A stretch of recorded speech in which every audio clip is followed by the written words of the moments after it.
Successful YouTubers say starting a YouTube channel is a business that is definitely worthwhile in the long run. And they're right, it is. But no matter the advice you hear, it isn't enough to prepare you for how difficult it is to be successful on YouTube when starting from scratch. And from scratch, I mean no social media following, no content creating skills, and no existing audience on any other platform. Any video that tells you that YouTube is on easy mode is fucking lying, because these kinds of videos fed me this blind optimism that if someone could hit 10k subscribers with thousands of views in 2 years, that I could do the exact same thing. Except my views kept suffering, and if I was lucky, one organic viewer would like and subscribe. I felt my first year of YouTube making these mistakes, and to be honest, I'm glad I did, because I learned so many valuable lessons that I'm here to share with you guys.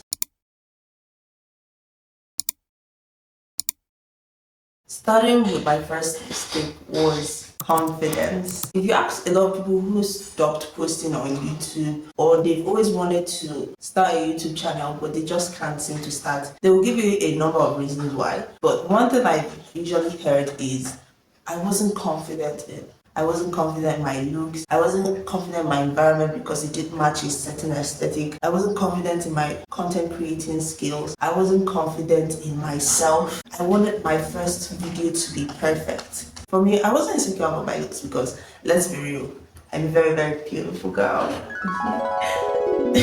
But nevertheless, I was actually insecure about my voice. My earlier content required me scripting, and I was afraid that if I couldn't read my script word for word, that I wouldn't be able to share my value properly or in a way that would make the viewers laugh. I tried doing without the script, but I just kept fumbling with words. Each time I kept fumbling, I got frustrated. So I chose my easy escape, which was to go faceless. But even after going faceless, I still sounded stiff and unnatural. To anyone who knew me, it was clear that I was reading off a script, and that wasn't what I wanted. And imagine someone who didn't like their voice or the way they talked, editing without a face.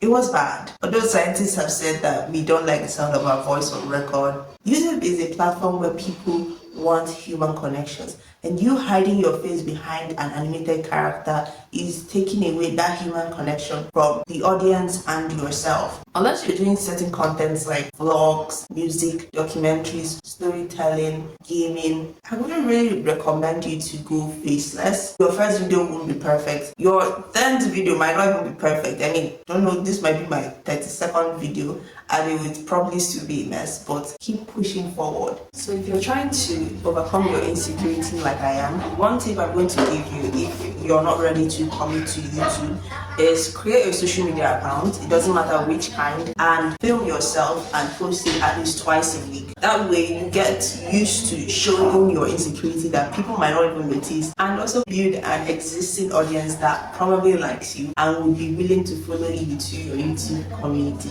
Moving on to my second mistake was poor research. If you haven't started a YouTube channel and you want to start, I recommend giving at least 4 months to research and production period. Why am I saying this? Ever since I was in middle school or junior secondary, if you're Nigerian, I have always wanted to create a YouTube channel, and it was initially comedy because my younger sister, who is my first partner, or who was my first partner, was a very funny person. Back then, we didn't understand there were so many factors that played into making one good video, like scripting, editing, thumbnails, title, upload date, all those little things that count. And that was because back then, content creating was more of showing the final results than actually being personalized as it is now, where people are now interested in behind the scenes and the creative process. So because of this, we were a little bit delusional that our first video was going to go viral, and not like mega viral, because our definition on viral was people would at least recognize us and keep coming back for more. It was quite a total drama dream, and that was very funny of us to assume. So we made the video, we filmed the video, but we never did post it. Fast forward to 2023, I created this channel, I did my research, but I never fully understood the impact of each factor. I wasn't intentional with my titles. I would just tell ChatGPT, this is what my video is about, generate a title for me, and ChatGPT will give me the most basic video titles ever, and I would just take it and slap it on because I was expecting ChatGPT to be trained for this kind of thing. I didn't realize that I had to train it and give it feedbacks and little analysis and prompts. I didn't know how to use prompts back then. I mean, I don't use AI anymore because I felt like it was contributing to my low count views. Secondly, I didn't have a vibrant or eye-catching branding or style for my thumbnails that would capture viewers' attention or retain the ones that I already had. You know, to make up for the fact that I was a faceless channel, even till now, I don't really have a consistent style. But because my face is there, people can recognize me. There are thousands and thousands of videos people are watching, so people won't really care about your YouTube name until after they know you. Thirdly, let me be real, nobody tells you how expensive it is to do faceless content. If you live in a country like Nigeria where data subscription is a counted thing, I spent more data downloading bureaus than actually using the bureaus and uploading them. For me, that wasn't practical. This wasn't making me happy, but I kept pushing through because I thought that all that mattered was this was something I loved. This was something I was passionate. This is something I could do without getting burnt out. I was wrong. If I did my research properly or came across Nate Black's channel, who gives very detailed and radical education about YouTube, I think I would have been in a better position. I mean, it's not too late. I'm still learning. I'm in my experimental stage where I'm still understanding how the platform works. If you're planning on starting a YouTube channel this 2025, please do your research properly. Find out who are your competitors, the trends that are going on, the branding, your marketing style. Make videos ahead of time before you post and follow coaches that suit your need. You shouldn't care about how many subscribers they have if you can understand what they are saying. Some people could be the best in that field, but they might not be the best for you. So choose what is best for you. Because when I followed Nate Black, I think he was at 5,000 subscribers. Now that we've talked about my two mistakes, let us talk about the third one, which is delusion.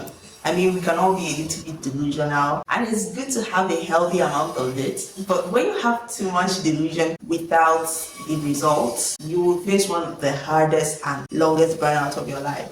Recently, my vlogs, which I've been getting about 300 to 500 views, suddenly dropped below 100 views. And that was so discouraging, despite all the effort and hard work I was putting. I was asking myself, why wasn't I getting recognized? Why wasn't I growing as fast? It won't stop me, it's normal, but there's nothing more upsetting than when you've had these big dreams and big goals and then you're not meeting your expectations. This is also why I no longer watch videos that caption YouTube is on easy mode, anyone can do it with these simple steps, or how I got 1,000 subscribers in 30 days, because it feeds into this unhealthy delusion that even if I perfect and follow the blueprint, overnight success, which rarely happens if you're doing low value content like vlogs, motivational quotes, compilation videos, reaction videos, or comedy, because it's generic and someone is doing it better than you. People are on this platform to gain high value, and if you're like me who didn't have an existing audience outside this platform, no matter how perfectly edited or in high demand your niche is, you will have a slow linear growth. So the third tip is to lower your expectations and build your strategy with a system that will help you reach your goals. Don't be hyper focused on your goals like subscribers and view count. Instead, focus on the number of uploads you made in a year, or I tried this concept idea, or my YouTube channel is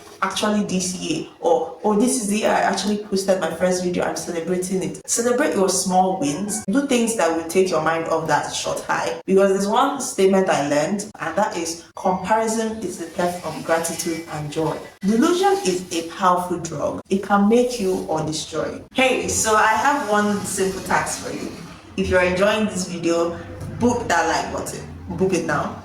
It's to your left. Just look here, down to your left, move it. And if you're someone who enjoys lifestyle vlogs and you want to see me again, then look to your right and book that subscribe button, because I know for a fact that you probably won't even remember my channel name, but you might remember my beautiful face. Now that I've said 3 things, let's talk about one mistake that I made that is widely talked about on YouTube, and that is niche. There's millions of pictures, videos, or advice about niche. Some will say, do what you love, do what you're passionate about, do what you're interested in, do what sells, niche up, niche down, do this niche, don't do this niche. These advice aren't invalid, but they also aren't valid either. In fact, niche topics are usually used to bring attention to their YouTube courses outside the platform, because people find it easier being told what to do than discovering themselves. We're afraid of trying new things and failing, even though YouTube is a low risk, high return platform. How I discovered my niche was very simple. As I said before, writing was the only thing I thought I was good at. In fact, it was the only thing I felt I could do. Any other thing was blank to me, and it was also one of the niche that I thought I wouldn't invest much or suffer a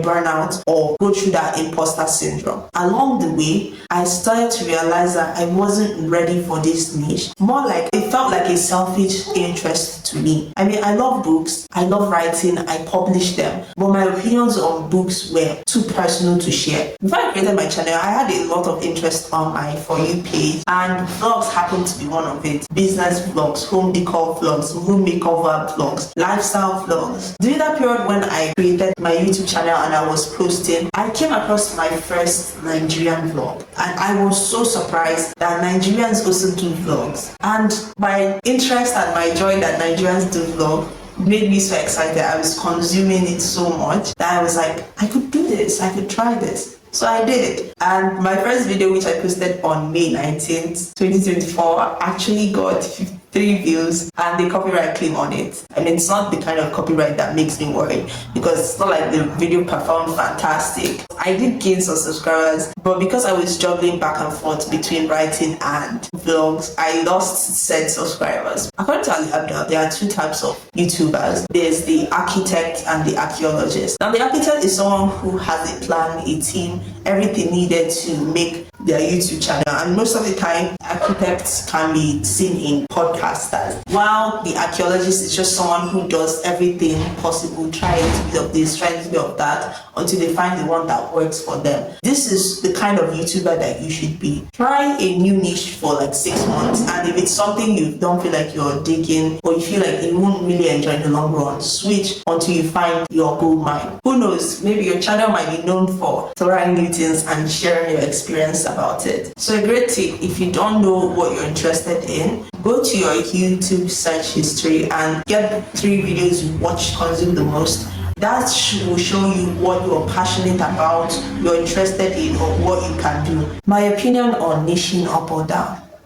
If I talked about niche as a topic from my own experience, this video would be too long, so I'm just going to simplify this. Niche down if you want a progressive, growing, and close relationship with your audience. Niche up if you can do one of these 2 things. 1, combine close related niche into your YouTube channel, or 2, if it suits your brand image. I niched down because it suited my needs, and if I wanted to try something new, I would either have to combine it with vlogging or create a new channel dedicated to that. One of the methods I've learned is the 70-20-10 method. You can do your research on it, but I think it says like do 70% of the content you're most interested in, 20% of other interests you have, and 10% of, I can't recall what it is. Lastly, don't overthink it. In the long run, quantity matters over quality, because a newbie who practices for 10 minutes every day will make more progress than a newbie who practices for 3 hours every week. Copy from your competitors until you've developed your own sense of style. Don't try to be too unique. It will make it harder for you to connect with the algorithm and your audience, because humans tend to be comfortable with familiarity, even if it's presented to them a little differently. Also understand that all niches are oversaturated, so don't delude yourself into thinking that doing a less saturated niche is the best and only way to grow. There's more than 10 billion people on this planet and 232 million Nigerians for me to think I can't reach 8% of.